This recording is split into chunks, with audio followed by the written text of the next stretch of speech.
mean, this was like rhythms.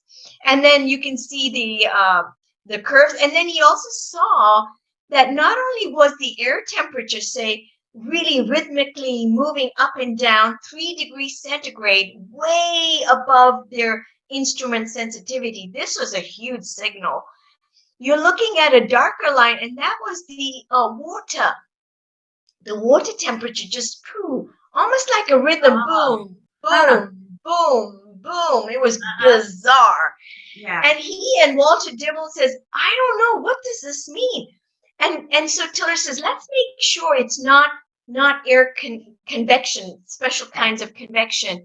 And he says, the way to test that is if you put a fan in the room. If it was air currents, these should be obliterated immediately. He put a fan on. And guess what happened? Still there. Still there. And he said, okay, this is not a material thing. This is not air molecules doing this. It can only mean one thing.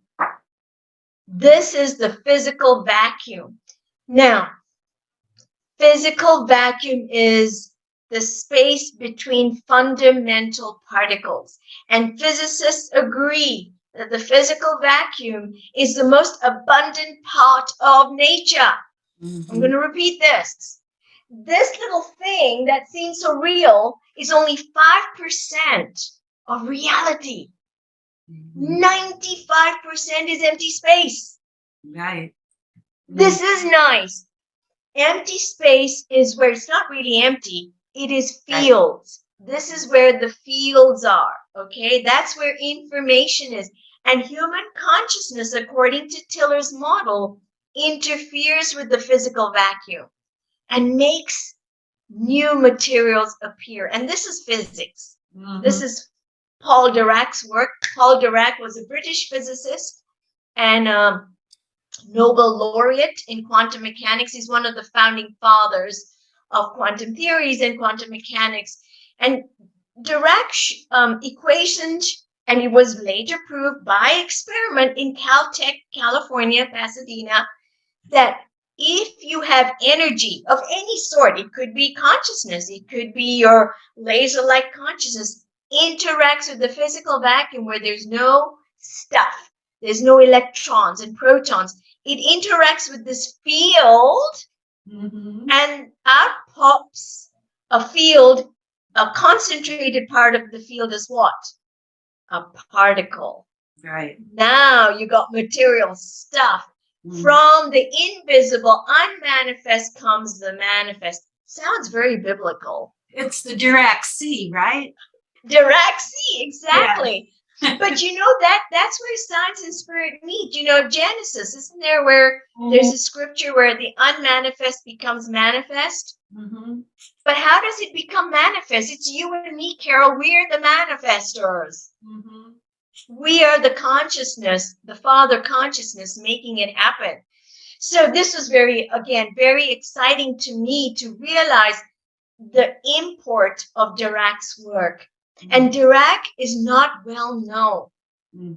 If there's a hero in my books, it's yes, Tiller, it's Paul Dirac and a few others, but it's not Einstein. That dropped off, you know.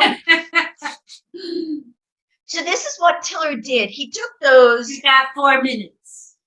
Carol, if you don't mind, shall I go a little bit more? Because I would love it.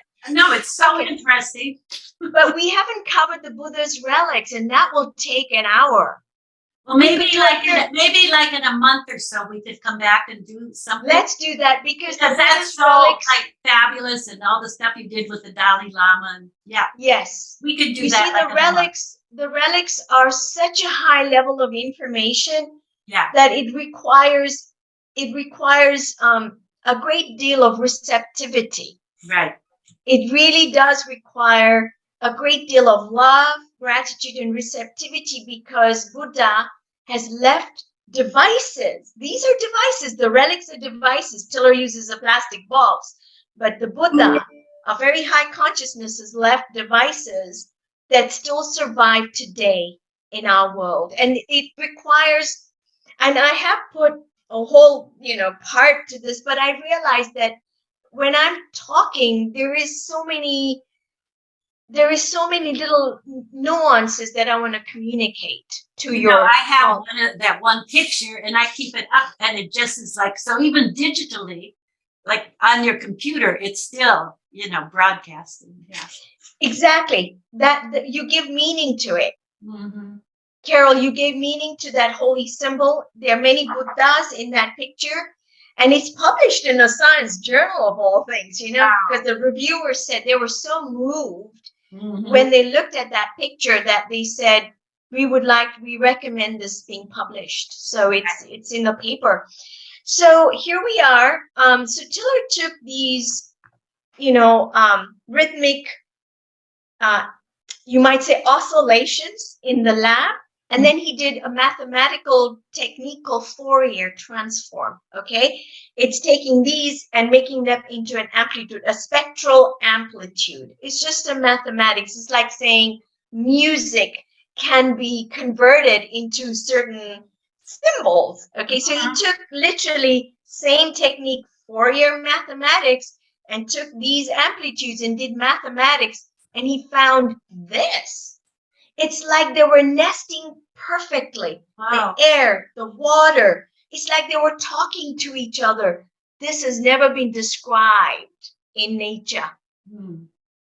He told it like this. It's like the whole space was like harmonics. It was like singing. It was like pumping. And if we had the ears to hear that music, it would have been like angels, I guess, because his prayerful intention did something to that